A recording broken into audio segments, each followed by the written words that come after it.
नमस्कार, आप देख रहे हैं डीडी न्यूज। आपके साथ मैं हूं गौरव श्रीवास्तव। तो चलिए बुलेटिन की शुरुआत करते हैं और सबसे पहले नजर डालते हैं इस वक्त की हेडलाइंस पर। प्रधानमंत्री ने कर्नाटक के मैसूरू में स्वामी विवेकानंद सांस्कृतिक युवा केंद्र विवेक स्मारक का किया उद्घाटन। युवाओं के सामर्थ्य की सराहना करते हुए प्रधानमंत्री ने कहा, आज इनकी वजह से भारत में दुनिया का तीसरा सबसे बड़ा स्टार्टअप इकोसिस्टम।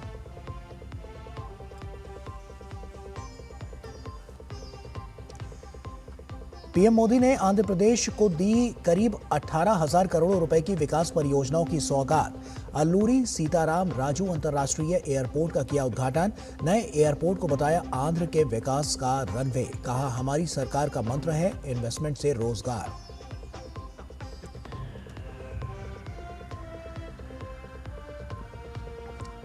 अजीत डोभाल लोकमान्य तिलक राष्ट्रीय पुरस्कार से सम्मानित। राष्ट्रहित में एनएसए के योगदान को गृह मंत्री अमित शाह ने सराहा। अजीत डोभाल की युवाओं को सीख। कहा, आजादी का मतलब मनमानी नहीं, राष्ट्रहित सर्वोपरि।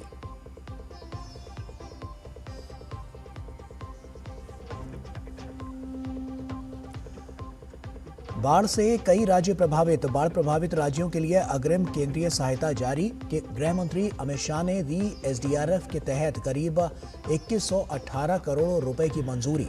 राहत बचाव और पुनर्वास कार्यों के लिए हर संभव सहायता के लिए जताई प्रतिबद्धता।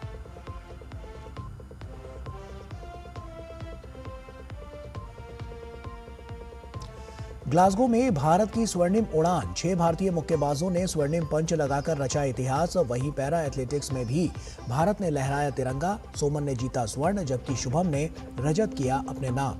राष्ट्रपति और प्रधानमंत्री ने पदक विजेताओं को दी बधाई।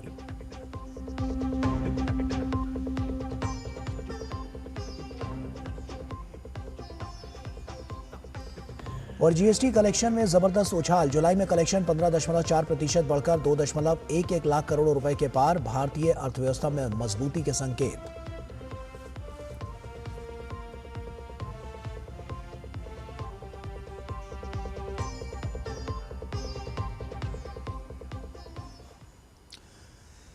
और आइए अब शुरुआत करते हैं। युग बदलते हैं, समय बदलता है, लेकिन कुछ विचार सदियों तक राष्ट्र का पथ आलोकित करते रहते हैं। स्वामी विवेकानंद का जीवन और उनका संदेश ऐसी ही अमर चेतना का प्रतीक है, जो हर पीढ़ी को आत्मविश्वास, सेवा और राष्ट्र निर्माण की प्रेरणा देता है।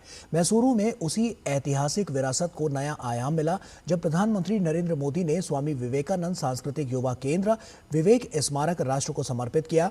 यह स्मारक केवल इतिहास का स्मरण नहीं, बल्कि भारत के उज्जवल भविष्य और युवा शक्ति के संकल्प का भी प्रतीक है। स्वामी विवेकानंद के जीवन, संदेश और आदर्शों को समर्पित विवेक स्मारक उद्घाटन के बाद युवाओं के कल्याण को अर्पित हो गया। ये स्मारक वर्ष 1892 में स्वामी विवेकानंद की ऐतिहासिक मैसूरू यात्रा की स्मृति में बनाया गया है। इसी यात्रा के दौरान उन्हें शिकागो में आयोजित विश्व धर्म संसद में भाग लेने के लिए मैसूर के महाराजा श्री चामराजेंद्र वाडियार से अधिक सहायता मिली थी।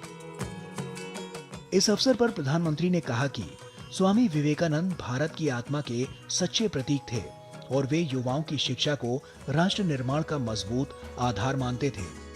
प्रधानमंत्री ने कहा कि भारत का जो युवा कभी जंजीरों में था, आज वो युवा दुनिया के विकास को गति दे रहा है। भारत का जो युवा कभी जंजीरों में था, आज वो युवा दुनिया के विकास को गति दे रहा है। आज भारत की अर्थव्यवस्था सबसे तेजी से आगे बढ़ रही है। किसकी वजह से? भारत के युवाओं के सामर्थ्य से। आज भारत में दुनिया की तीसरा सबसे बड़ा स्टार्टअप इकोसिस्टम है। किसकी वजह से? भारत के युवाओं के सामर्थ्य से। आज Bharat AI, deep-tech, space, technology और इनोवेशन के नए अध्याय लिख रहा है। किसकी वजह से? भारत के युवाओं के सामर्थ्य से। प्रधानमंत्री नरेंद्र मोदी ने कहा कि स्वामी विवेकानंद जी राष्ट्र उत्थान के लिए शिक्षा के साथ साथ समानता को भी उतना ही अहम मानते थे। उन्होंने युवा शक्ति के स्वास्थ्य, अनुशासित और आत्मविश्वास से भरे रहने को बहुत जरूरी बताया। युवा शक्ति का स्वास्थ्य, अनुशासित और आत्मविश्वास से भरे रहना उतना ही जरूरी है। जो देश खेलों को महत्व देते हैं, वहां के युवाओं में इन तीनों गुणों का तेजी से विकास होता है। आज देश भर में आधुनिक स्पोर्ट्स इंफ्रास्ट्रक्चर का विस्तार हो रहा है।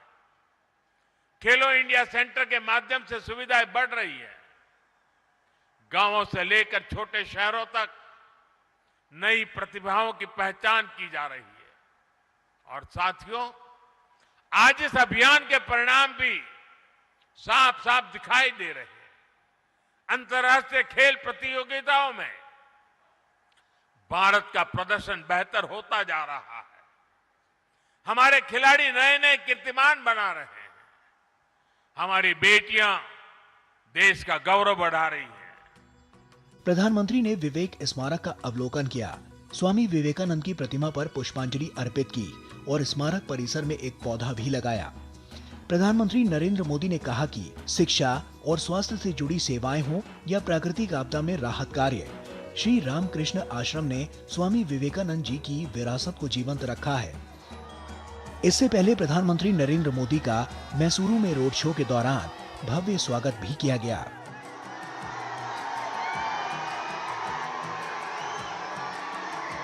प्रधानमंत्री नरेंद्र मोदी द्वारा लोकार्पित विवेक स्मारक स्वामी विवेकानंद जी के विचारों को आत्मसात करने और आत्मानुसंधान करने का स्थान है। ये नया भारत गढ़ने और विकसित भारत की ओर बढ़ने का संस्थान है। ये युवाओं को चरित्र निर्माण और राष्ट्र निर्माण के लिए प्रेरित करेगा और साथ ही साथ उस मंत्र की याद दिलाएगा जहां कहा गया है, सांस सांस में राष्ट्रहित, शब्द शब्द में ज्ञान, राष्ट्र वेदिका पर करो अर्पित तन मन प्राण। कैमरा पर्सन मुकेश और अपने सहयोगी निशांत राय के साथ अश्विनी कुमार मिश्र, डीडी न्यूज, विवेक स्मारक, मैसूरू। जब किसी प्रदेश की धरती पर विकास के रनवे तैयार होते हैं तो सिर्फ विमान नहीं उड़ते बल्कि उम्मीदें भी आसमान छूती हैं। आंध्र प्रदेश में आज एक ओर आधुनिक बुनियादी ढांचे को नई ताकत मिली तो दूसरी ओर भविष्य की तकनीक और रोजगार के नए द्वार भी खुले। प्रधानमंत्री नरेंद्र मोदी ने भोगपुरम में अल्लूरी सीताराम राजू अंतर्राष्ट्रीय हवाई अड्डे का उद्घाटन करते हुए करीब 18,000 करोड़ रुपए की विकास परियोजनाओं का शुभारंभ किया। इंफ्रास्ट्रक्चर, निवेश और नवाचार का यही संगम स्वर्ण आंध्र और विकसित भारत की सबसे मजबूत आधारशिला बनने जा रहा है।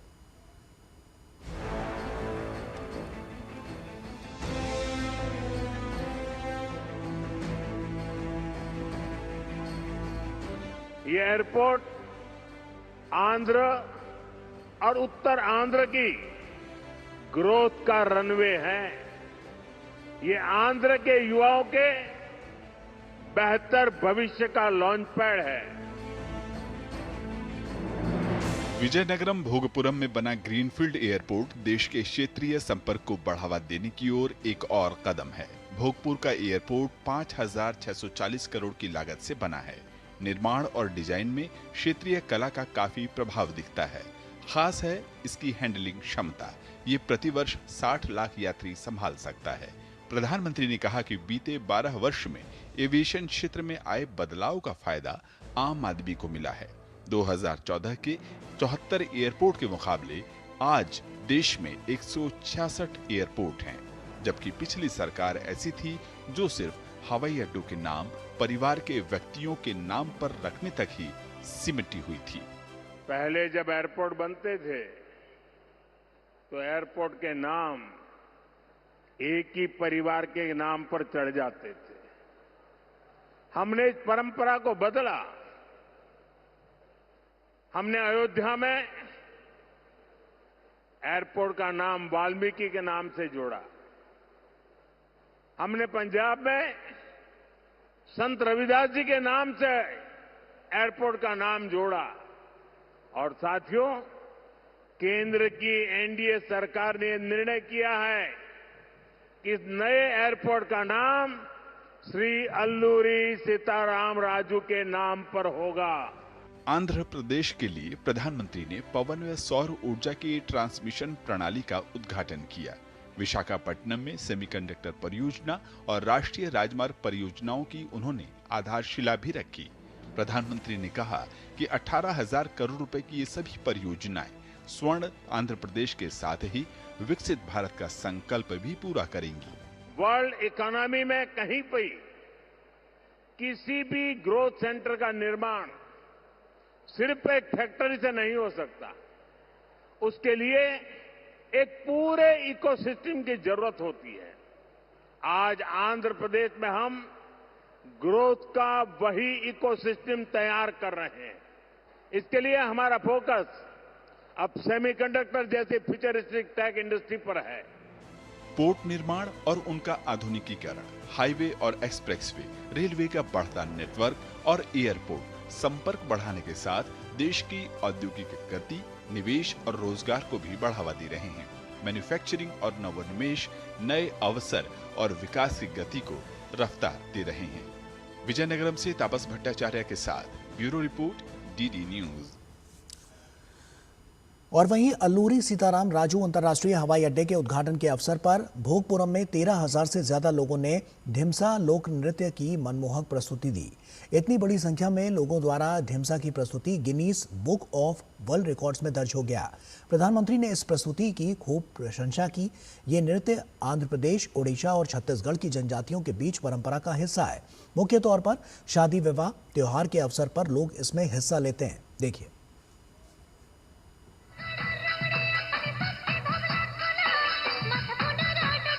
13,000 से ज्यादा आदिवासी बहनों और बेटियों की प्रस्तुति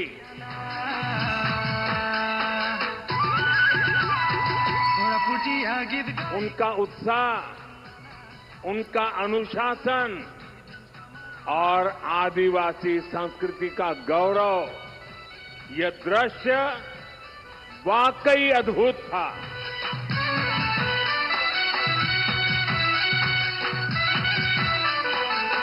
इसमें देश की विविधता की झलक भी थी और पीढ़ी दर पीढ़ी सहेज कर रखी गई जनजातीय विरासत भी थी।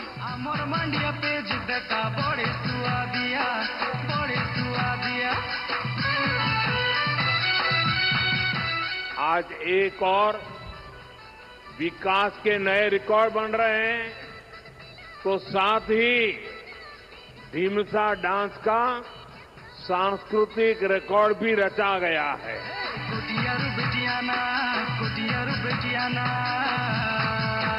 मैं इस प्रस्तुति के लिए आप सभी का और विशेष रूप से मेरी आदिवासी बहनों और बेटियों का बहुत बहुत अभिनंदन करता हूं।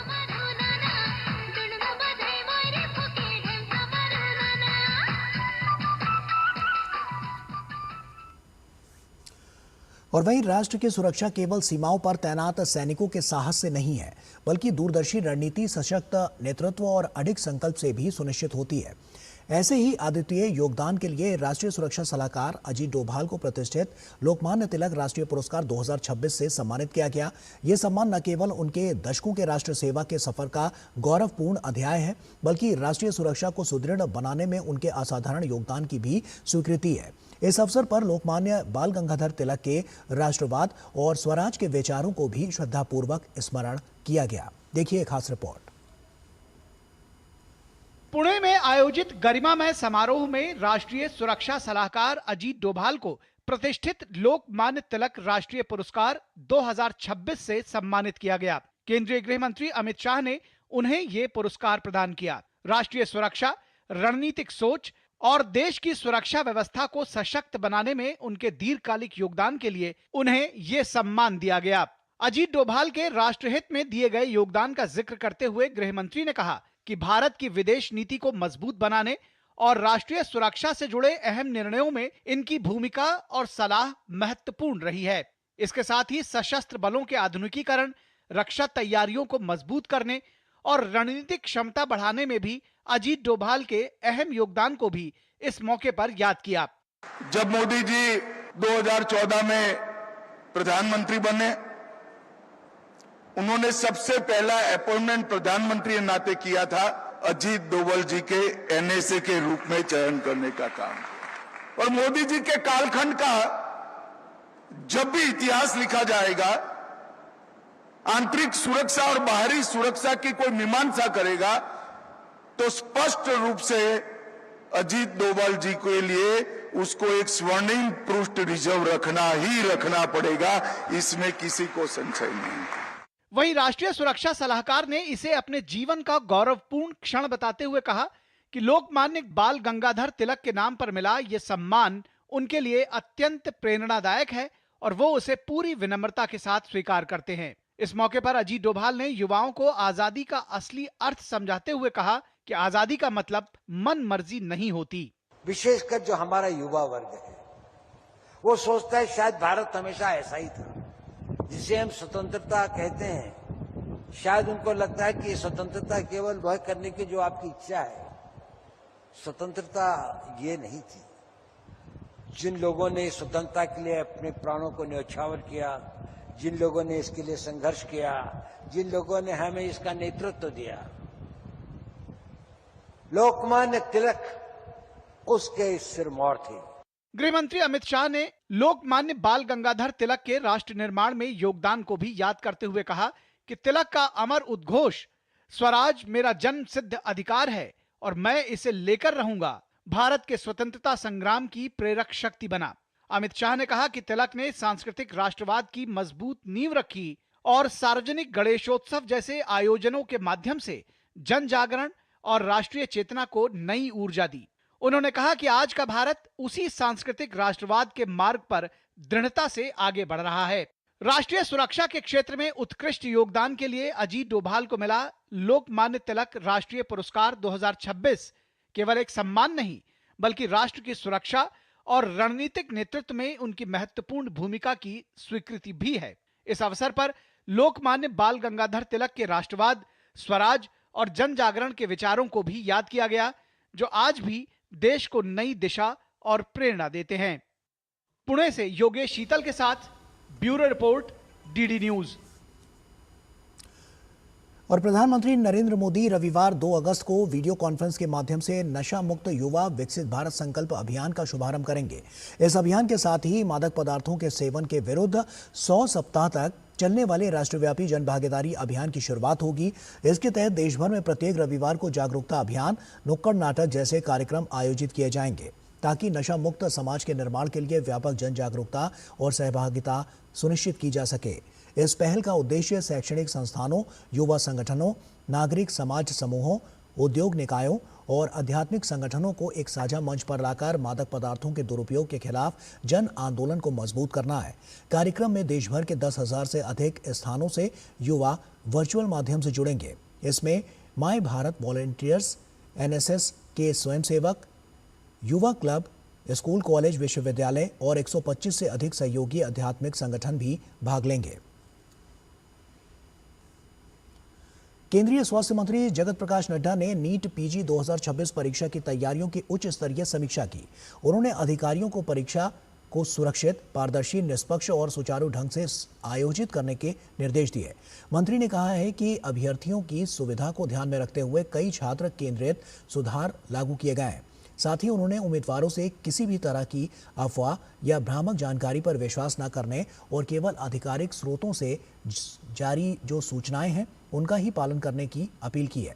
उन्होंने भरोसा दिलाया है कि परीक्षा प्रक्रिया की सुरक्षा और गोपनीयता सुनिश्चित करने के लिए मजबूत व्यवस्था की गई है। दिल्ली बीजेपी के प्रतिनिधि मंडल ने आज सांसद पप्पू यादव के खिलाफ संसद मार्ग थाने में डीसीपी को लिखित शिकायत दी है। बीजेपी ने आरोप लगाया है कि 31 जुलाई को संसद परिसर में पप्पू यादव द्वारा किए गए प्रदर्शन के दौरान हिंदू समुदाय की धार्मिक भावनाओं को आहत करने वाले कृत्य किए गए हैं। प्रतिनिधि मंडल में विधायक अनिल शर्मा, सांसद बांसुरी स्वराज, करनैल सिंह और संकेत गुप्ता मौजूद रहे। बीजेपी ने मामले को गंभीर बताते हुए कानून के अनुसार कार्रवाई की मांग की है।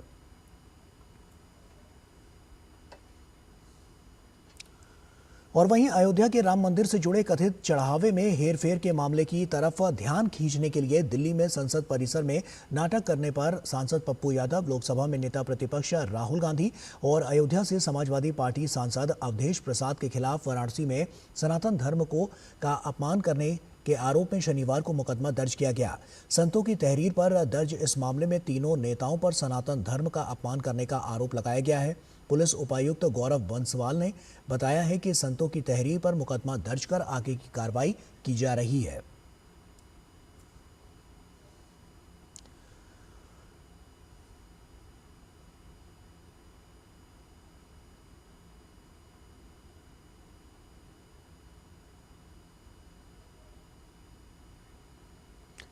और असम के मुख्यमंत्री हेमंत बिस्वा शर्मा ने आज अरुणोदय योजना के तीसरे संस्करण अरुणोदय 3.0 की शुरुआत की है। इस योजना के तहत राज्य की करीब 37 लाख महिलाओं को आर्थिक सहायता दी जाएगी। गुवाहाटी के पंजाबाड़ी स्थित श्रीमंत शंकर देव कला क्षेत्र में आयोजित कार्यक्रम में मुख्यमंत्री ने कहा कि सभी नए लाभार्थियों के आधार कार्ड को बैंक खातों से जोड़ दिया गया है, जिससे सहायता राशि का पारदर्शी और सुगम हस्तांतरण सुनिश्चित हो सके।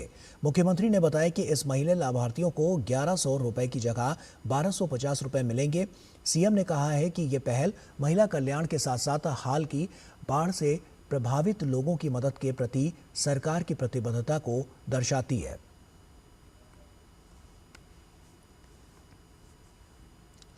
और उज्जैन की युवा प्रतिभा हेमलता सूर्यवंशी को राष्ट्रपति भवन में आयोजित होने वाले प्रतिष्ठित एट होम समारोह में शामिल होने का निमंत्रण मिला है।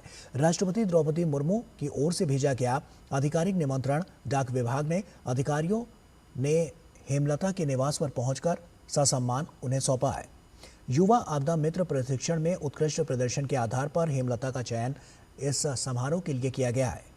निमंत्रण पत्र मिलने पर हेमलता ने इसे अपने लिए गर्व और खुशी का क्षण बताया। उन्होंने कहा कि राष्ट्रपति भवन जाने का अवसर उनके लिए एक अविस्मरणीय अनुभव होगा। डाक विभाग ने भी हेमलता की इस उपलब्धि को उज्जैन जिले के लिए गौरवपूर्ण बताया है। हेमलता के चयन से उनके परिजनों और स्थानीय लोगों में खुशी का माहौल है। निमंत्रण मिला है मुझे 15 अगस्त के कार्यक्रम के लिए। मैंने युवा आपदा मित्र की ट्रेनिंग की थी, उसमें मुझे ये अवसर मिला है। बहुत ज़्यादा खुश हूँ, नर्वस भी हो रही हूँ, बहुत अच्छा लग रहा है बस। और गुवाहाटी की एक्ट्रेस मुलोया गोस्वामी और जोरहाट की पद्मश्री अवॉर्डी लक्ष्मी बरुआ को राष्ट्रपति भवन में होने वाले प्रतिष्ठित एट होम कार्यक्रम में शामिल होने के लिए आमंत्रित किया गया है। निमंत्रण कार्ड भारतीय डाक विभाग द्वारा औपचारिक रूप से पहुंचाए गए हैं और इस सम्मान पर प्रतिक्रिया देते हुए एक्ट्रेस मुलोया गोस्वामी ने बताया, भारत के राष्ट्रपति द्वारा आयोजित कार्यक्रम में आमंत्रित किए जाने पर गर्व महसूस किया है। वहीं पद्मश्री लक्ष्मी बरुआ माननीय राष्ट्रपति से निमंत्रण पाकर बहुत अभिभूत हैं।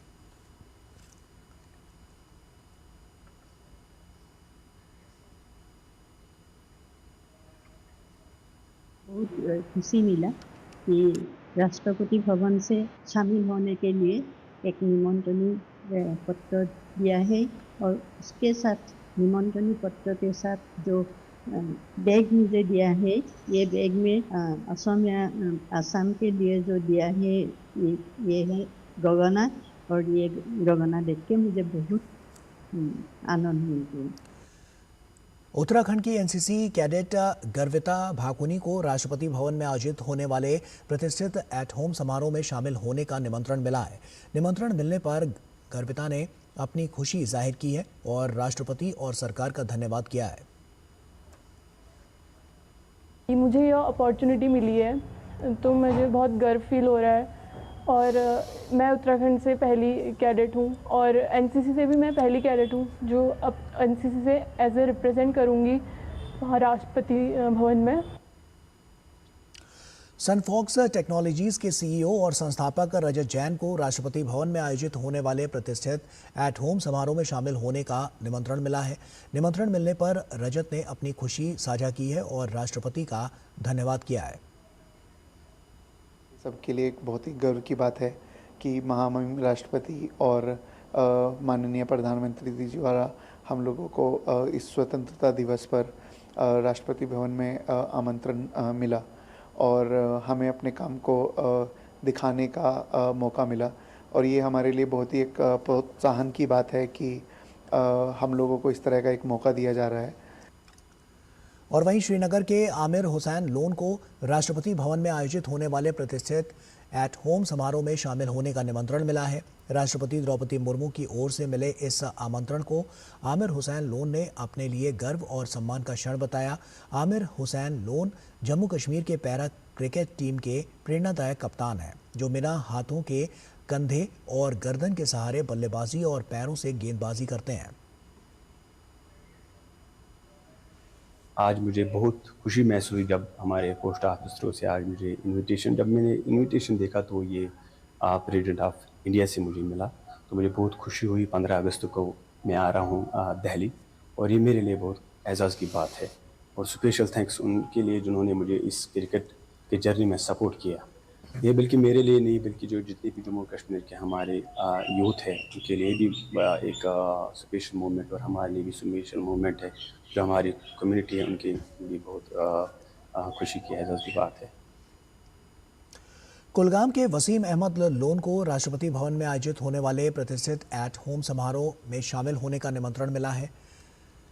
राष्ट्रपति द्रौपदी मुर्मू की ओर से मिले इस आमंत्रण को वसीम ने अपने लिए गर्व और सम्मान का क्षण बताया है। फिलहाल वसीम शिक्षा विभाग में सेवाएं दे रहे हैं और जम्मू कश्मीर के भविष्य को संवारने में अपना योगदान दे रहे हैं। मैं वसीम अहमद लोन ज़िला कुलगाम के एक दूर दराज गाँव आसनूर से ताल्लुक़ रखता हूँ। मैं पिछले 2 दहाइयों से गवर्नमेंट मिडल स्कूल दुरहामा जोन DH-पुरा में बतौर उस्ताद काम कर रहा हूँ। आज मेरे लिए बहुत मसरत और खुशी की बात है। आज मुझे सदर जमहूरिया मोहतरमा द्रौपदी मुर्मू साहिबा का एक दावतनामा मिला।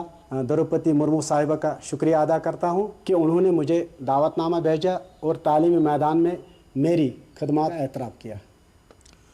उत्तराखंड की भारतीय महिला हॉकी खिलाड़ी वंदना कटारिया, जिन्होंने टोक्यो ओलंपिक में इतिहास रचा, उन्हें राष्ट्रपति भवन में आयोजित होने वाले प्रतिष्ठित एट होम समारोह में शामिल होने का निमंत्रण मिला है। राष्ट्रपति द्रौपदी मुर्मू की ओर से मिले इस आमंत्रण पर वंदना के परिजन पंकज कटारिया ने अपनी खुशी जाहिर की है। बहुत ज़्यादा खुशी है। आज जो राष्ट्रपति भवन से जो इन्विटेशन आया है, खुशी का माहौल तो बहुत ज़्यादा है। पहले से खुशी का माहौल है, क्योंकि हम लोग जो हैं सबसे पहले तो जो शुक्रगुजार हैं सरकार का, और गुजार करते हैं उस परमात्मा का जो है हमें जो एक ऐसी बहूती हमारे घर में जन्म ली है, जिसने जो है हमें आज राष्ट्रपति भवन से भी सम्मानित और इन्विटेशन कार्ड देने का सौभाग्य प्राप्त कराया। देश की अर्थव्यवस्था के लिए जुलाई 2026 का जीएसटी संग्रह उत्साहजनक रहा है। सरकार की ओर से जारी मासिक जीएसटी राजस्व रिपोर्ट के अनुसार जुलाई 2026 में सकल जीएसटी संग्रह 2.11 लाख करोड़ रुपए रहा, जो जुलाई 2025 के 1.83 लाख करोड़ रुपए की तुलना में 15.4% अधिक है। ये आंकड़े लगातार बेहतर कर अनुपालन, आर्थिक गतिविधियों में वृद्धि और आयात से मिलने वाले राजस्व में मजबूती को दर्शाता है। रिपोर्ट के अनुसार घरेलू स्रोतों से सकल जीएसटी राजस्व 1.44 लाख करोड़ रुपए रहा है, जिसमें 10.1% की वृद्धि दर्ज की गई है। वहीं आयात से प्राप्त जीएसटी राजस्व 66,511 करोड़ रुपए रहा, जो पिछले वर्ष की तुलना में 28.8% अधिक है। आंकड़े इस बात की गवाही दे रहे हैं कि घरेलू कारोबार के साथ साथ आयात गतिविधियों में भी उल्लेखनीय बढ़ोतरी हुई है। रिफंड की बात करें तो जुलाई 2026 में कुल 29,968 करोड़ रुपए का रिफंड जारी किया गया है, जो पिछले वर्ष की तुलना में 13.1% अधिक है। रिफंड के बाद सरकार का शुद्ध जीएसटी राजस्व 1.81 लाख करोड़ रुपए रहा, जिसमें 15.8% की वृद्धि दर्ज की गई। ये आंकड़े इस बात का संकेत देते हैं कि कारोबारियों को समय पर रिफंड उपलब्ध कराने के साथ साथ राजस्व संग्रह भी मजबूत बना हुआ है। अगर राज्यवार बात करें तो हरियाणा, गुजरात, तेलंगाना, उत्तर प्रदेश, महाराष्ट्र और कर्नाटक जैसे राज्यों ने उल्लेखनीय वृद्धि दर्ज की है। कुल मिलाकर जीएसटी के ताज़ा आंकड़े दर्शाते हैं कि देश में आर्थिक गतिविधियां निरंतर रफ्तार पकड़ रही हैं। बेहतर कर अनुपालन, डिजिटल कर प्रशासन और बढ़ते व्यापारिक लेन देन के कारण सरकार के राजस्व में मजबूती बनी हुई है, जिसे आने वाले महीनों में भी अर्थव्यवस्था के लिए सकारात्मक संकेत माना जा रहा है।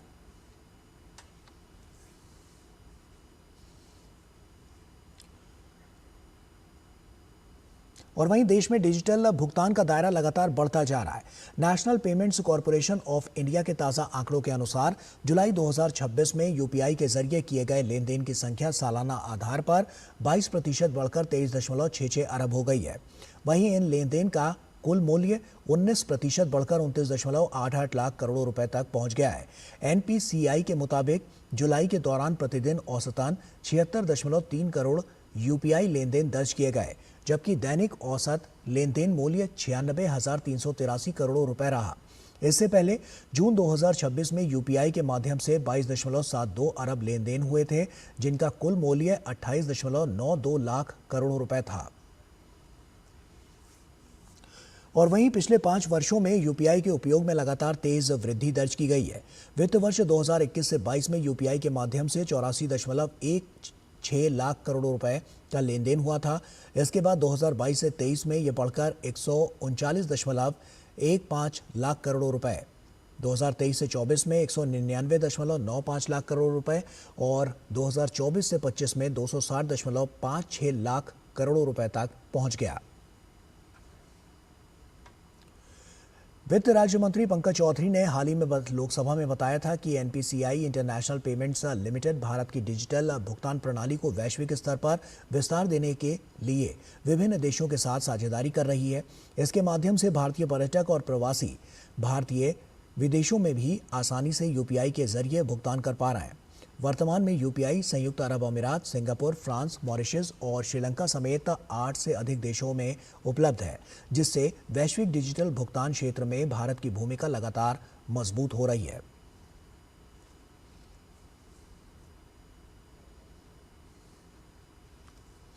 और जम्मू कश्मीर के कुलगाम में हुए कायरतापूर्ण आतंकी हमले में मारे गए छत्तीसगढ़ के 2 श्रमिकों के परिजनों को मुख्यमंत्री विष्णुदेव साय ने 20 लाख की अनुग्रह सहायता देने की घोषणा की है। इस घटना पर गहरा दुख जताते हुए छत्तीसगढ़ के मुख्यमंत्री ने इस हमले को मानवता और देश की एकता पर हमला बताया और एक वरिष्ठ अधिकारी को तत्काल जम्मू कश्मीर भेजने के निर्देश दिए, ताकि स्थानीय प्रशासन के साथ समन्वय कर मृतकों का अंतिम संस्कार पूरे सम्मान और धार्मिक रीति रिवाजों के अनुसार कराया जा सके। साथ ही उन्होंने कहा है कि दोषियों को कानून के तहत कड़ी से कड़ी सजा दिलाई जाएगी। दक्षिण कश्मीर के कुलगाम में आतंकवादियों ने 2 हमारे जो प्रवासी श्रमिक थे वहां पर काम करने गए थे, आतंकवादियों ने निशंस हत्या कर दी, जो कि बड़ा पीड़ादायक और हृदय विदारक। आतंकवादियों के इस कृत्य की घोर निंदा करते हैं और छत्तीसगढ़ की सरकार दोनों मृतक परिवार को 20-20 लाख रुपए की सहायता राशि प्रदान करेगी। और मानसून के दौरान बाढ़ से प्रभावित राज्यों के लिए केंद्र सरकार ने बड़ी राहत का ऐलान किया है। केंद्रीय गृह एवं सहकारिता मंत्री अमित शाह ने राज्य आपदा प्रतिक्रिया निधि यानी कि एसडीआरएफ के तहत 7 बाढ़ प्रभावित राज्यों को 2,117 करोड़ 85 लाख रुपए की अग्रिम केंद्रीय सहायता को मंजूरी दी है। प्रधानमंत्री नरेंद्र मोदी के नेतृत्व में केंद्र सरकार ने राहत, बचाव और पुनर्वास कार्यों के लिए हर संभव सहयोग का भरोसा दोहराया है।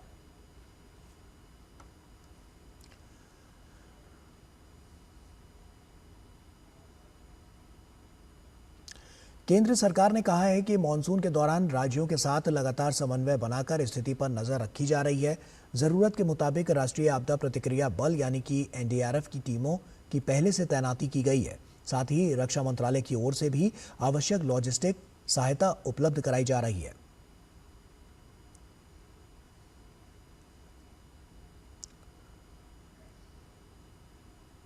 और वहीं बाढ़ से हुए नुकसान का आकलन करने के लिए केंद्र सरकार ने अरुणाचल प्रदेश और असम में अंतर मंत्रालयी केंद्रीय दल यानी कि आईएमसीटी भेजे हैं। असम में बाढ़ की गंभीरता को देखते हुए 2 बार आईएमसीटी का दौरा कराया गया है। वहीं नागालैंड सरकार के अनुरोध पर वहां भी आईएमसीटी का गठन किया जा रहा है।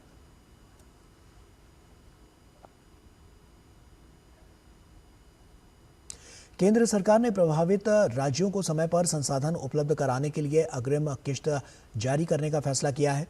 हिमाचल प्रदेश और ओडिशा को एसडीआरएफ के केंद्रीय हिस्से की दूसरी किश्त अग्रिम रूप से मिलेगी। वहीं अरुणाचल प्रदेश, असम, गुजरात और महाराष्ट्र को पहली किश्त की अग्रिम राशि जारी करने की मंजूरी दी गई है।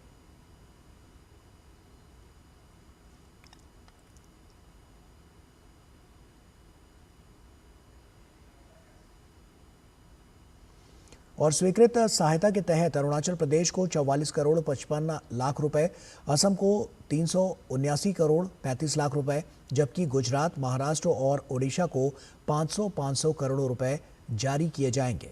हिमाचल प्रदेश को 193 करोड़ 95 लाख रुपए मिलेंगे। इस निर्णय से राहत और बचाव कार्यों को और गति मिलेगी।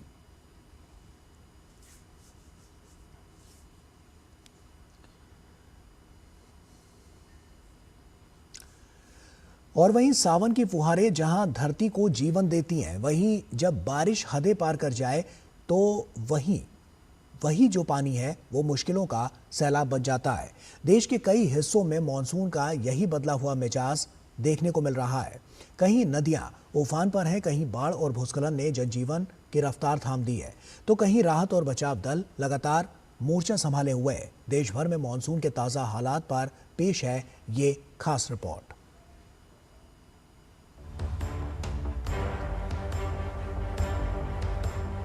मॉनसून की तेज रफ्तार ने देश के कई हिस्सों में मुश्किलें बढ़ा दी हैं। लगातार हो रही बारिश के चलते देश के कई राज्यों में नदियां उफान पर हैं, कहीं बाढ़ का खतरा बना हुआ है तो कहीं भूस्खलन और जलभराव से जनजीवन प्रभावित हुआ है। राहत और बचाव एजेंसियां हालात पर लगातार नजर बनाए हुए हैं। मौसम विभाग की भविष्यवाणी के मुताबिक अगस्त के पहले सप्ताह में दिल्ली और आसपास के इलाकों में कभी हल्की तो कभी तेज बारिश की संभावना है। 1 अगस्त से लेकर 6 अगस्त के बीच में अधिकतम तापमान 32 से 35 डिग्री सेल्सियस और न्यूनतम तापमान 22 से 26 डिग्री सेल्सियस के बीच रहने का अनुमान है। वहीं देश के पूर्वी हिस्से असम के शिवसागर जिले में दीखो नदी का बढ़ता जलस्तर प्रशासन के लिए चिंता का विषय बना हुआ है। ऐसे में एहतियात के तौर पर नदी किनारे रहने वाले लोगों के लिए अलर्ट जारी किया गया है और जरूरत पड़ने पर सुरक्षित स्थानों पर जाने की सलाह भी दी गई है। हालांकि पहले से हालात में सुधार हुआ है। वहीं ओडिशा के भद्रक जिले में सलांदी नदी के उफान पर आने से कई इलाकों में बाढ़ जैसी स्थिति बनी हुई है। पानी रिहायशी बस्तियों तक पहुंच गया है, जिससे अनेक गांव प्रभावित हुए हैं।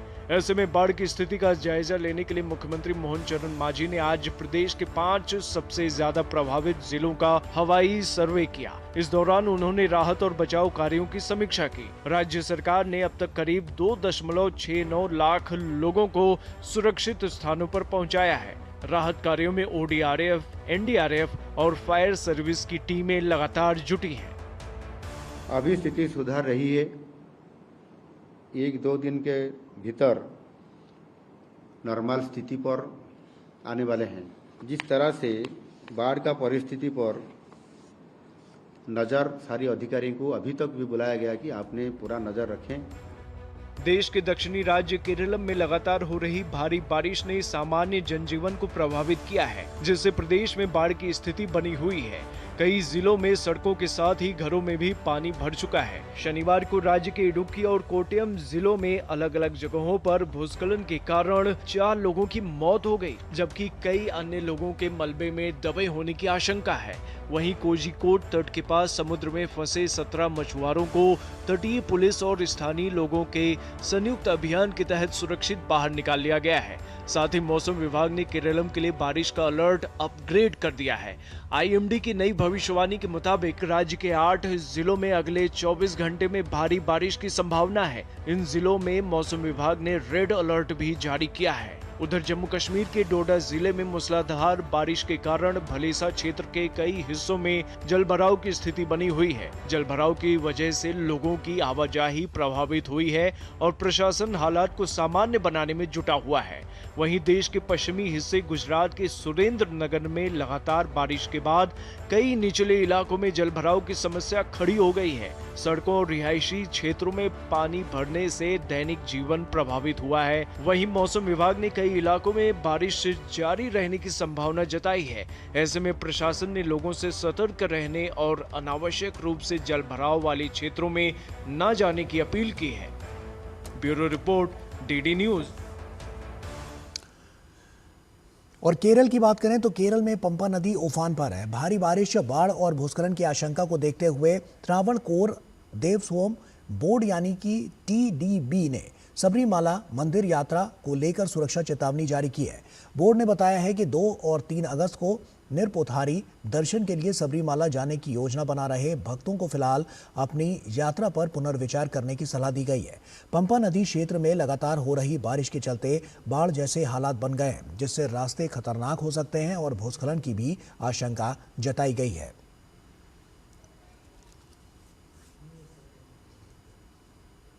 हिंदी भाषा, साहित्य और संचार के क्षेत्र में उत्कृष्ट योगदान के लिए प्रसार भारती के अध्यक्ष प्रसून जोशी को वर्ष 2026 का प्रतिष्ठित हिंदी रत्न सम्मान प्रदान किया गया। हिंदी भवन में आयोजित समारोह में साहित्य, पत्रकारिता और संस्कृति जगत की कई जानी-मानी हस्तियां मौजूद रहीं।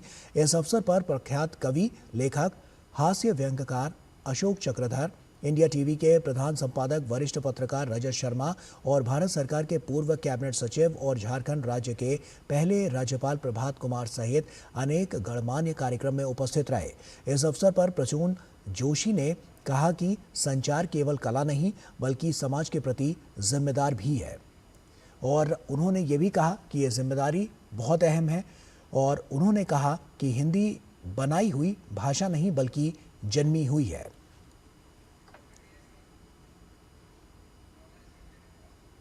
वो बनाई हुई भाषा नहीं है, वो उगा हुआ सत्य है। और जो सत्य उगता है उसकी कोई जमीन होती है, उसकी कोई धरती होती है और उसकी कहीं ना कहीं जड़ें होती हैं। तो हिंदी की जड़ें हैं, इस देश की संस्कृति में उसकी जड़ें हैं और इसे समझना आवश्यक है। सिखाती है कि देखना सिर्फ दृष्टि से नहीं होता है, वो वाक से भी हो सकता है।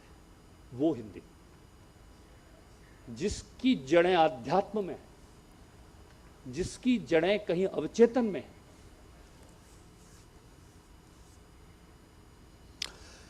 और E20 पेट्रोल के उपयोग से इंजन को कथित रूप से नुकसान पहुंचने के विवादों के बीच IIT कानपुर की इंजन रिसर्च लेबोरेटरी की एक स्टडी में यह नतीजा निकलकर सामने आया है कि E20 पेट्रोल से इंजन को कोई नुकसान नहीं होता, ना ही जंग लगती है और ना ही फ्यूल की क्षमता यानी कि माइलेज में कोई खास कमी आती है।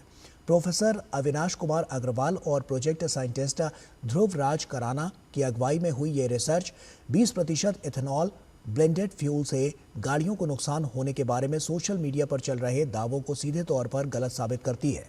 इसके अलावा IIT कानपुर द्वारा किए गए उत्सर्जन परीक्षण में E20 के उत्साहजनक परिणाम सामने आए हैं। अलग अलग इंजन गति पर परीक्षण में पाया गया है कि 1000 RPM पर नाइट्रोजन ऑक्साइड उत्सर्जन में कमी दर्ज की गई है। रिसर्च में पाया गया है कि E20 के इस्तेमाल से फ्यूल की क्षमता में 5% से भी कम की कमी आती है। ये मामूली अंतर एक सामान्य बदलाव है जो शुद्ध पेट्रोल के लगातार टेस्ट के दौरान भी हो सकता है। रिसर्च में पता चला है कि इथेनॉल ब्लेंड पर चलने वाली गाड़ियों के इंजन के अंदर पारंपरिक शुद्ध पेट्रोल का इस्तेमाल करने वाली गाड़ियों की तुलना में कार्बन जमाव कम देखा गया। IIT कानपुर द्वारा की गई रिसर्च ने सोशल मीडिया पर E20 के वाहनों को नुकसान पहुंचाने के दावों को वैज्ञानिक रूप से निराधार बताकर खारिज कर दिया है।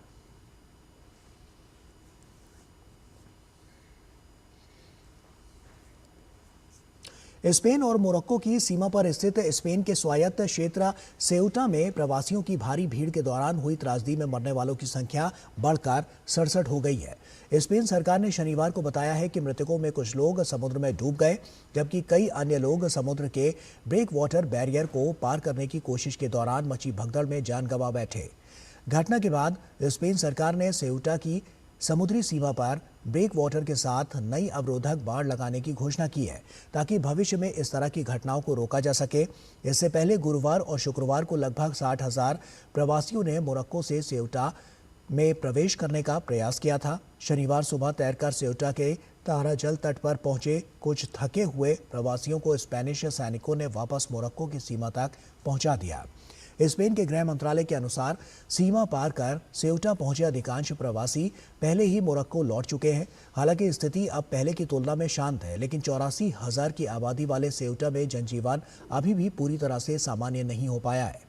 सेउटा के प्रशासनिक प्रमुख जुआन जीसस विवास ने कहा है कि सीमा पर हुई इस घटना ने शहर की सुरक्षा व्यवस्था और दैनिक जीवन को गंभीर रूप से प्रभावित किया है।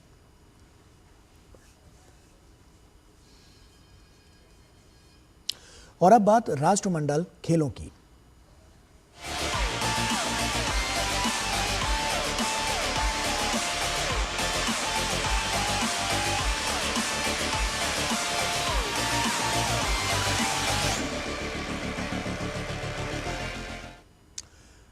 ग्लासगो में खेले जा रहे राष्ट्रमंडल खेल 2026 में आज भारत की झोली में दिन का पहला स्वर्ण पदक बॉक्सिंग से आया। महिलाओं के 54 किलो भार वर्ग में भारत की प्रीति पवार ने स्वर्ण पदक अपने नाम किया। फाइनल में प्रीति ने कनाडा के स्कारलेट डेलगाडो को सर्वसम्मति से हराया। प्रीति ने यह मुकाबला 5-0 से अपने नाम किया।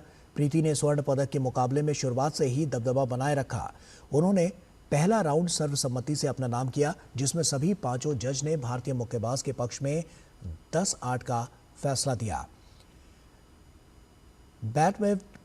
बैटमवेट वर्ग की विश्व रैंकिंग में तीसरे स्थान पर काबिज प्रीति ने दूसरे राउंड में भी आक्रामक प्रदर्शन जारी रखा और मुकाबले पर अपना नियंत्रण बनाए रखते हुए भारत के लिए दिन का पहला स्वर्ण पदक हासिल किया। ग्लासगो में भारत को मुक्केबाजी में दूसरा स्वर्ण पदक जैस्मिन लंबोरिया ने दिलाया। जैस्मिन लंबोरिया ने महिलाओं के 57 किलो भार वर्ग में स्वर्ण पदक जीतने में कामयाबी पाई। फाइनल में जैस्मिन ने उत्तरी आयरलैंड की गत चैंपियन माइकेला वॉल्श को सर्वसम्मति से हराया। जैस्मिन ने इससे पहले 2022 कॉमनवेल्थ में भारत के लिए लाइट वेट कैटेगरी में ब्रॉन्ज मेडल जीता था। जैस्मिन और वॉल्श के बीच पहला राउंड बेहद करीबी रहा, जिसमें दोनों मुक्केबाजों ने एक दूसरे को कड़ी चुनौती दी। जैस्मिन ने यह राउंड विभाजित फैसले से अपने नाम किया। उन्होंने दूसरे राउंड में शानदार पंच लगाए और सर्वसम्मत फैसले से जीत दर्ज की। ग्लासगो राष्ट्रमंडल खेल 2026 में भारतीय मुक्केबाजों का शानदार प्रदर्शन लगातार जारी है। भारत की प्रिया घनघस ने महिला 60 किलोग्राम वर्ग में स्वर्ण पदक अपने नाम किया है। फाइनल में प्रिया ने कनाडा की मैरी बाथूल को 4-1 से हराकर स्वर्ण पदक अपने नाम कर लिया। फाइनल मुकाबले में प्रिया ने शुरुआत से ही आत्मविश्वास और आक्रामक अंदाज दिखाया। उनकी तेज रफ्तार, सटीक पंच और बेहतर रणनीति के सामने कनाडा की मुक्केबाज ज्यादा देर तक नहीं टिक सकी। 5 जजों में से 4 ने प्रिया के पक्ष में फैसला सुनाया और भारत की झोली में एक और स्वर्ण पदक आ गया। ग्लासगो राष्ट्रमंडल खेलों में भारतीय मुक्केबाजों का स्वर्णिम अभियान लगातार जारी है। भारत की युवा मुक्केबाज साक्षी चौधरी ने स्वर्ण पदक जीतने में सफलता पाई है। साक्षी ने महिलाओं के 51 किलोग्राम वर्ग के फाइनल में इंग्लैंड की रूबी वाइट को शानदार अंदाज में 5-0 से हराकर स्वर्ण पदक अपने नाम किया। साक्षी ने पूरे मुकाबले में आक्रामक और तकनीकी रूप से बेहतरीन मुक्केबाजी का प्रदर्शन किया। उनके दमदार पंच और बेहतरीन रणनीति के सामने रूबी वाइट नहीं टिक सकी और सभी पांचों जजों ने सर्वसम्मति से साक्षी के पक्ष में फैसला सुनाया। भारत की अरुंधति चौधरी ने राष्ट्रमंडल खेलों में स्वर्ण पदक जीत लिया है। अरुंधति ने महिलाओं के 70 किलोग्राम वर्ग के फाइनल में मेजबान इंग्लैंड की मौजूदा विश्व पदक विजेता चैंटेल रीड को हराकर स्वर्ण पदक अपने नाम किया। भारतीय मुक्केबाज ने 5-0 के एक तरफा फैसले से जीत हासिल की। फाइनल मुकाबले में अरुंधति के सटीक पंच, बेहतरीन फुटवर्क और आक्रामक रणनीति के सामने चैंटेल रीड कोई जवाब नहीं ढूंढ सकी। पांचों जजों ने सर्वसम्मति से अरुंधति के पक्ष में फैसला सुनाते हुए उन्हें विजेता घोषित किया। उनकी इस शानदार जीत ने राष्ट्रमंडल खेलों में भारतीय महिला मुक्केबाजों के दबदबे को और मजबूत कर दिया। ग्लासगो कॉमनवेल्थ खेलों में पुरुषों की ट्रिपल जंप स्पर्धा में भारत को रजत और कांस्य पदक मिला। भारत के प्रवीण चित्रवेल ने रजत पदक जीतने में सफलता पाई। वहीं भारत के सिल्वा प्रभु थिरुमारन ने कांस्य पदक अपने नाम किया। एशियन गेम्स के कांस्य पदक विजेता प्रवीण चित्रावेल ने 16.58 मीटर की छलांग लगाकर सिल्वर मेडल जीता और अपने पिछले प्रदर्शन में भी सुधार किया। वहीं सेल्वा प्रभु थिरुमारन ने 16.52 मीटर की छलांग के साथ ब्रॉन्ज मेडल हासिल किया। यह अंतर्राष्ट्रीय प्रतियोगिताओं में उनका पहला बड़ा पदक है। भारतीय पैरा एथलीट सोमन राणा ने राष्ट्रमंडल खेलों के पुरुषों की F57 शॉट पुट स्पर्धा में शानदार प्रदर्शन करते हुए स्वर्ण पदक जीत लिया है। सोमन ने 13.40 मीटर का सर्वश्रेष्ठ थ्रो फेंक कर स्वर्ण पदक अपने नाम किया। उन्होंने ये दूरी अपने दूसरे प्रयास में हासिल की। खास बात यह रही है कि उनका पहला प्रयास 13.38 मीटर का था, जो स्वर्ण पदक जीतने के लिए पर्याप्त था, लेकिन दूसरे प्रयास में उन्होंने और बेहतर प्रदर्शन किया। वहीं भारत के शुभम जुयाल ने भी बेहतरीन खेल दिखाते हुए अपने छठे और अंतिम प्रयास में 13.28 मीटर का थ्रो किया और रजत पदक अपने नाम किया। इस तरह भारत ने इस स्पर्धा में पहला और दूसरा स्थान हासिल कर इतिहास रच दिया। इस जीत के साथ सोमन राणा F57 वर्ग में राष्ट्रमंडल खेलों का स्वर्ण पदक जीतने वाले पहले भारतीय खिलाड़ी बन गए हैं। साथ ही ये पहली बार है जब भारत ने कॉमनवेल्थ गेम्स के F57 शॉट पुट इवेंट में एक साथ 2 पदक जीते हैं। कॉमनवेल्थ गेम्स में पुरुषों की शॉटपुट F57 स्पर्धा में भारतीय सेना के सूबेदार सोमन राणा ने 13.40 मीटर के सीजन बेस्ट थ्रो के साथ स्वर्ण पदक जीता। बिहार के रहने वाले सूबेदार सोमन राणा भारतीय पैरा एथलेटिक्स के सबसे अनुभवी खिलाड़ियों में गिने जाते हैं। सेना में ड्यूटी के दौरान लैंड माइन विस्फोट में उन्होंने अपना दायां पैर गंवा दिया था। हालांकि इस हादसे ने उनका हौसला नहीं तोड़ा। उन्होंने पैरा खेलों को अपना नया लक्ष्य बनाया और आज दुनिया के शीर्ष खिलाड़ियों में शुमार हैं। ग्लासगो में हमारे संवाददाता नारायण सिंह से विशेष बातचीत में सोमन ने अपने प्रदर्शन पर संतुष्टि जताते हुए आने वाली प्रतियोगिताओं में भी पदक जीतने की बात कही। वहीं उनके कोच राकेश रावत का मानना है कि दृढ़ इच्छा शक्ति और बुलंद हौसले ने सोमन को आज ये सफलता दिलाई है। ग्लासगो में हमारे पैरा एथलीट ने दमदार प्रदर्शन किया और यहाँ इतिहास रचा। 7 मेडल कॉमनवेल्थ गेम्स का जो ग्लासगो एडिशन है उन्होंने 7 मेडल जीते और आज तक का जो प्रीवियस रिकॉर्ड था, जो ओवरऑल मेडल टैली थी, उसको क्रॉस किया। इस वक्त हमारे साथ हैं पैरा कोच राकेश रावत जी और जिन्होंने गोल्ड मेडल जीता सोमन जी। बधाई हो आप सबको दोनों को।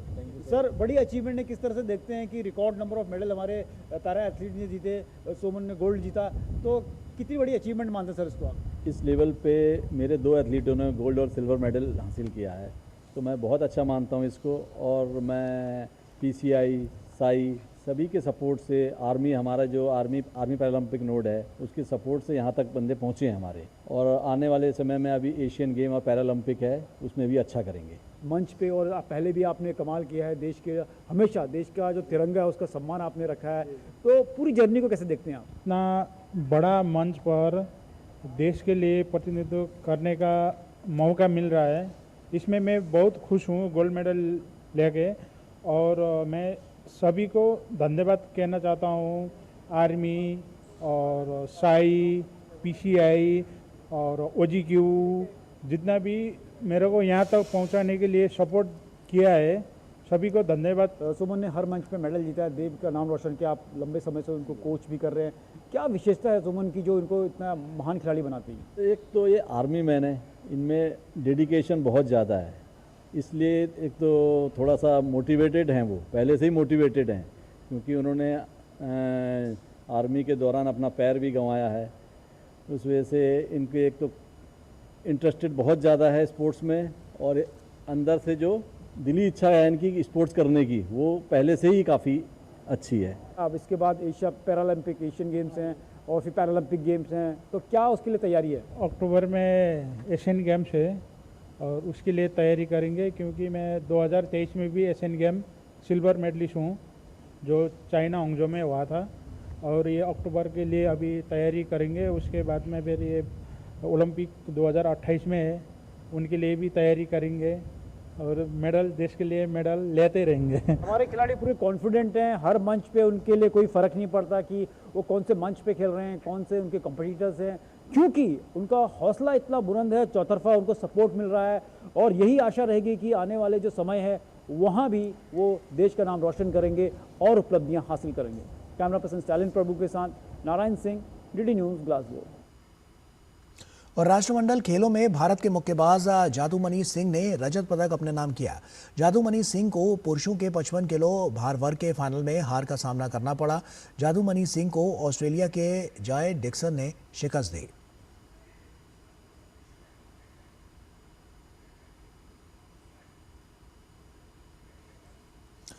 और आइए एक बार फिर से नजर डालते हैं इस वक्त की हेडलाइंस पर। प्रधानमंत्री ने कर्नाटक के मैसूरू में स्वामी विवेकानंद सांस्कृतिक युवा केंद्र विवेक स्मारक का किया उद्घाटन। युवाओं के सामर्थ्य की सराहना करते हुए पीएम ने कहा, आज इनकी वजह से भारत में दुनिया का तीसरा सबसे बड़ा स्टार्टअप इकोसिस्टम।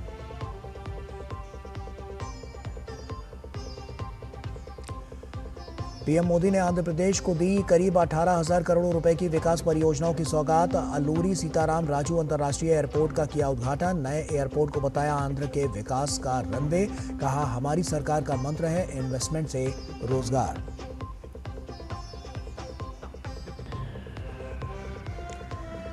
अजीत डोभाल लोकमान्य तिलक राष्ट्रीय पुरस्कार से सम्मानित। राष्ट्रीय हित में एनएसए के योगदान को गृह मंत्री अमित शाह ने सराहा। अजीत डोभाल की युवाओं को सीख, कहा आजादी का मतलब मनमानी नहीं, राष्ट्रहित सर्वोपरि।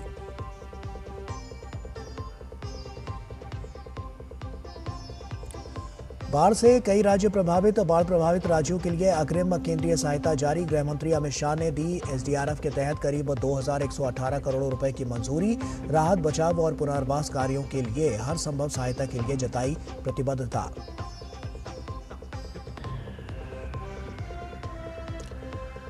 ग्लासगो में भारत की स्वर्णिम उड़ान। 7 भारतीय मुक्केबाजों ने स्वर्णिम पंच लगाकर रचा इतिहास। वहीं पैरा एथलेटिक्स में भी भारत ने लहराया तिरंगा। सुमन ने जीता स्वर्ण, जबकि शुभम ने रजत किया अपने नाम। राष्ट्रपति और प्रधानमंत्री ने पदक विजेताओं को दी बधाई।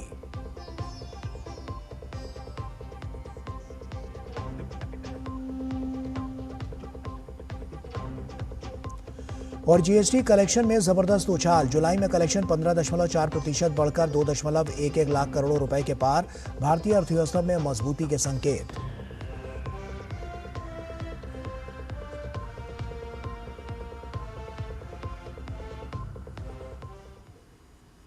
और इसी के साथ फिलहाल इतना ही। दीजिए इजाजत, नमस्कार।